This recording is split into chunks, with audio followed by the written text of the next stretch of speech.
and welcome to the Leading with Lean podcast. My name's Philip Holt, author of Leading with Lean, The Simplicity of Lean, and Leading Lean by Living Lean. And in this podcast, I narrate all three of my books, chapter by chapter, in which I share with you my over 30 years of experience as a lean leader across many companies globally. Leading with Lean, chapter 17, Reconciling the Value Stream with Local Autonomy. End-to-end thinking. The lean leader is, by definition, an ambitious person and one who wants to make a significant difference to their organisation through the stewardship of its lean transformation. Lean thinking, of course, dictates that we must follow the 5 elements codified by Womack and Jones. Number 1, determine value in the eyes of the customer. Number 2, visualise the value stream and remove the waste. Number 3, create flow. Number 4, so that the customer can pull the value. And number 5, continuously strive for perfection. It therefore stands to reason that the lean leader must focus on improving the value stream from one end to the other, end to end, from the customer all the way back to the creation of the product or service. If they can remove substantial waste in the value stream, they will make a significant improvement in business performance. This is, of course, true, and it's absolutely essential that the organisation determines how to transform its value streams comprehensively. However, as discussed in previous chapters, one of the pitfalls of a traditional non-lean organisation is that only a small cadre of experts solve problems. And if the organisation's lean transformation is focused only on the end-to-end transformation of its value streams, this error will be perpetuated. Instead, the lean leader must ensure that a balance is achieved between the overall value stream improvements and the localised continuous improvement activities that are required to become a lean organisation. The horizontals and the verticals. The horizontals and the verticals refer to the interaction between the value streams and the functions and people who are adding the value throughout the value stream. When managing the lean transformation, the lean leader needs to ensure that they do not neglect either of these elements.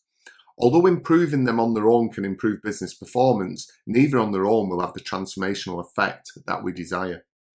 The lean transformation must therefore be planned out and executed to make the change at both levels, which means that in the horizontals, the value streams, the current state, end-to-end, will be mapped and the current to future state plan created. In terms of the verticals, each function and location of the business will eventually be transformed from traditional thinking and its leadership to lean thinkers. There are, of course, not completely separate activities, as the value stream transformation happens in the locations and functions, whilst the transformation in the location and functions affects the value stream. Nevertheless, if the lean leader only focuses on one element, the overall transformation will suffer. And in the book, what you'll see is a very simple diagram showing the horizontals and the verticals, with the horizontals being the value streams and the functions being the verticals. And at the end, you have the customers receiving their products or service. The horizontals. For most organisations, regardless of size, their value streams will be complicated and much time will be needed to invest to truly understand what their customer values and to map the value stream from the customer all the way back to the creation of the product or service. I'm not going to attempt to describe the technical approach for this, as this is not the intention of this book, and many others have done this already, probably better than I could.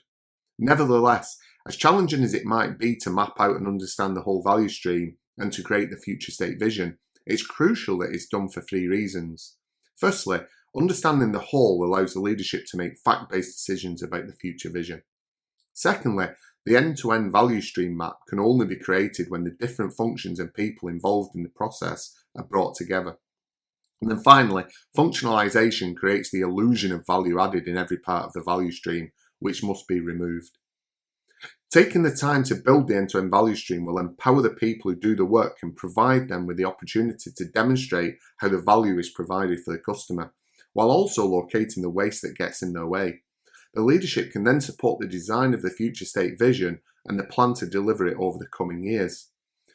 Thorough prioritisation will ensure that the transformation planning will be soundly based upon a strong coalition of agreement on which areas of the value stream will be improved and when. This enables the solid planning discussed earlier in the book and supports the VCRSP test, which I covered in chapter 15. The Holt-Canry planning will devolve the elements of the improvements into the organisational levels and functions, and subsequent value stream maps at those levels will be created to support each particular element of the transformation. This is where the horizontals and the verticals interact, as the improvements in the value streams are only possible in the functions and locations where the activities are carried out. This is why it is so important to involve the people who know and do the work in the mapping and definition of value stream at the appropriate level. The verticals. The functions and locations where the work is done will be where the lean leader really engages the people. And this is often an area where traditional programs are executed badly. The people involved are often not considered while a new IT tool or process is implemented, with little or no proper consideration of the team members who need to use the new tools or processes. To transform the organisation, it is necessary to improve the overall capability, and this requires that the three elements of capability are developed. Number one, people, competencies and engagement. Number two, the tools, IT, robotics, automation, etc. And thirdly, processes. Unfortunately, in the majority of traditional programs, the tools are the main focus, with some attention to the processes, while the people, competencies and their engagement are largely neglected.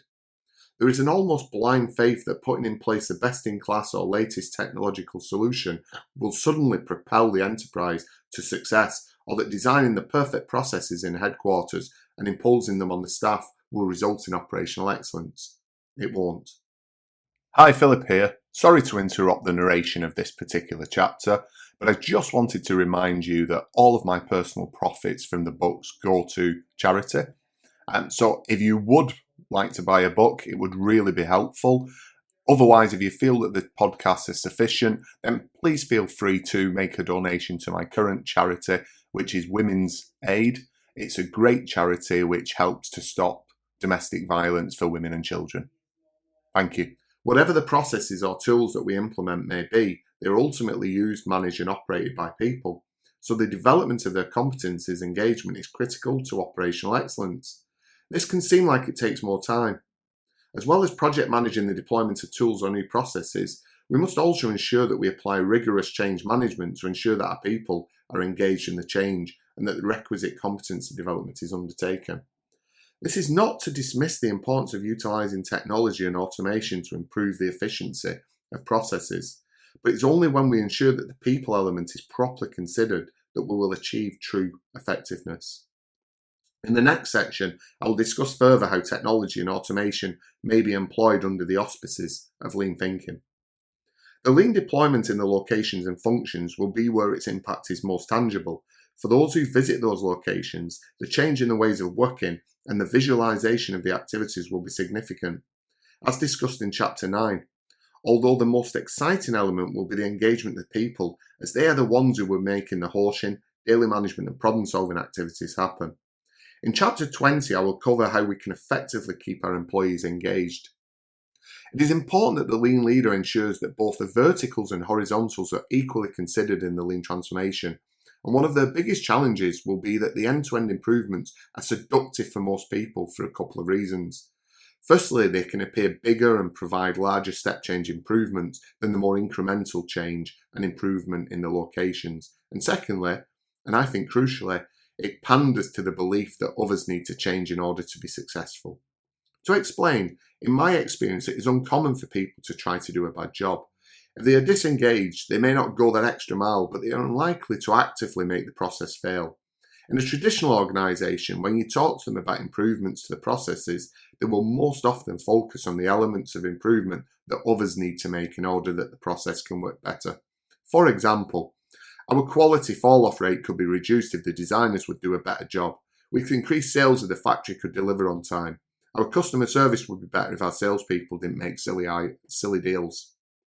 Whilst it is likely that there is some element of truth in what is said, the lean leader cannot allow this kind of thinking to be part of the lean transformation, but must rather engage the people in the functions and the locations to take ownership for their part of their value streams and be accountable for getting their own house in order.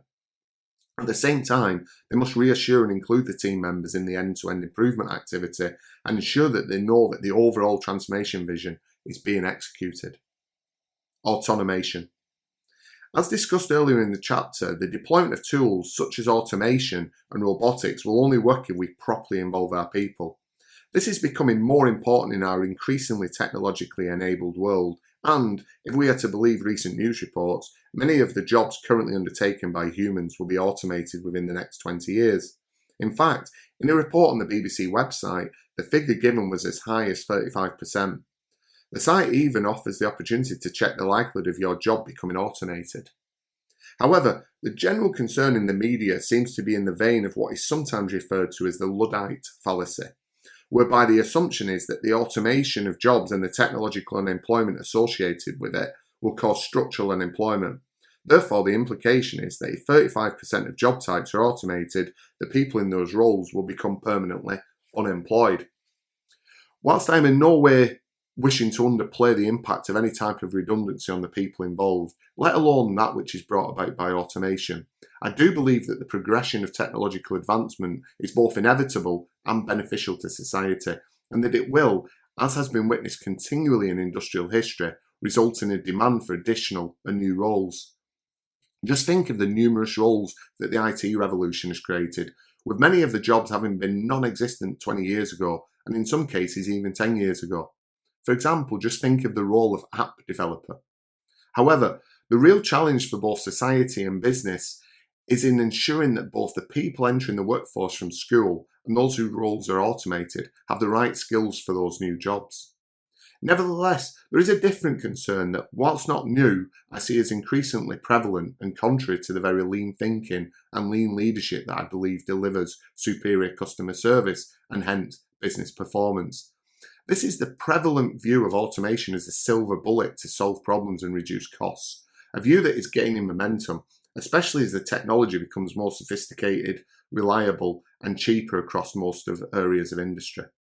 If we think about it, fundamentally the leadership of almost all organisations have the same strategic objective, which is to improve their respective enterprises' performance.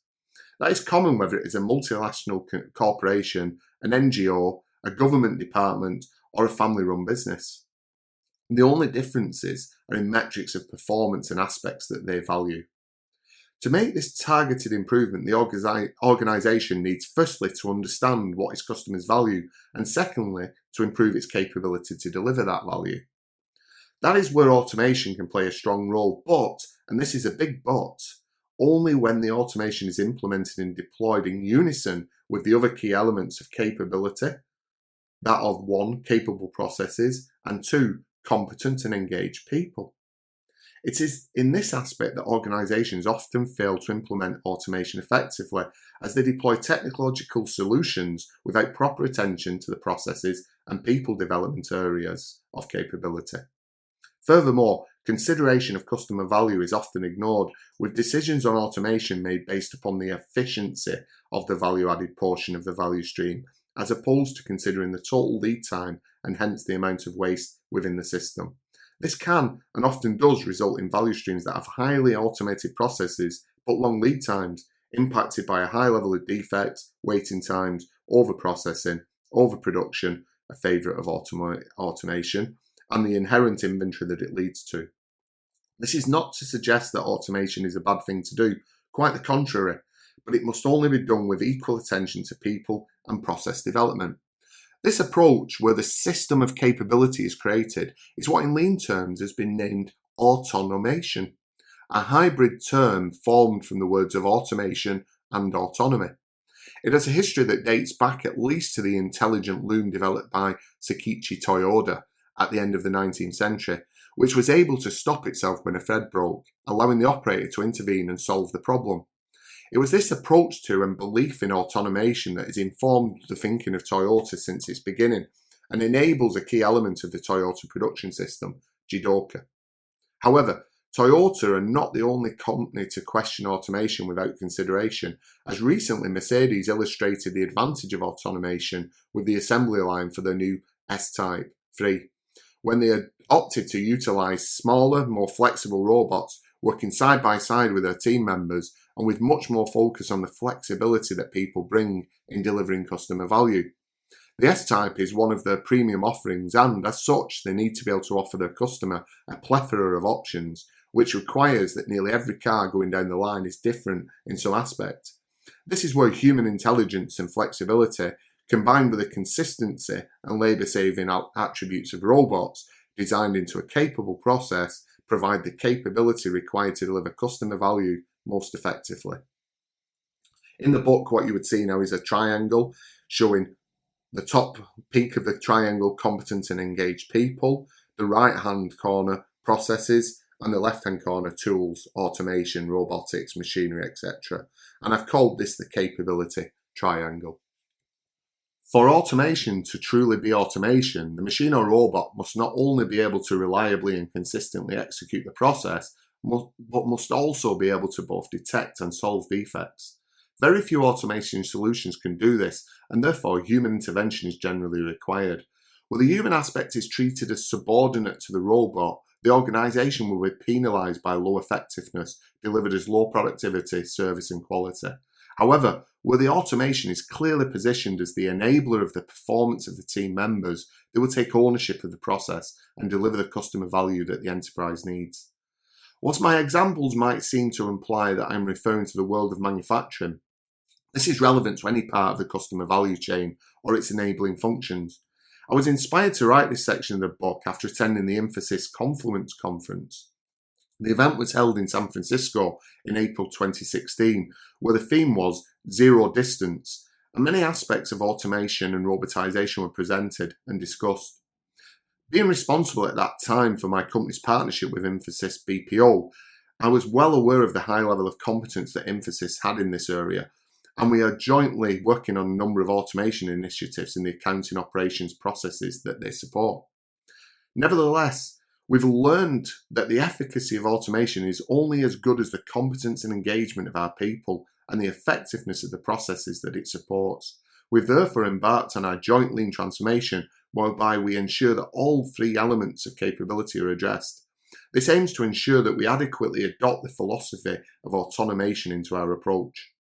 Getting beyond an automation-led approach to efficiency and instead developing an automation strategy toward operational excellence will take, as always, more time and effort in the planning, but will ensure that the performance improvement is significantly higher and far more sustainable. It will ultimately ensure that we continue to live the lean leadership paradigms of long-term focus of purpose, utilising proven and reliable technology, building a culture of stopping to fix problems, standardising tasks and processes, and using only reliable technology that serves our people and processes. Above all, it will help in the most important aspect of a lean thinking organisation, that of respect for people. When we are able to do this, we'll ensure that our capability is maximised, delivering operational excellence and rewarding our customers, and hence our business with a significant improvement in quality, service and cost.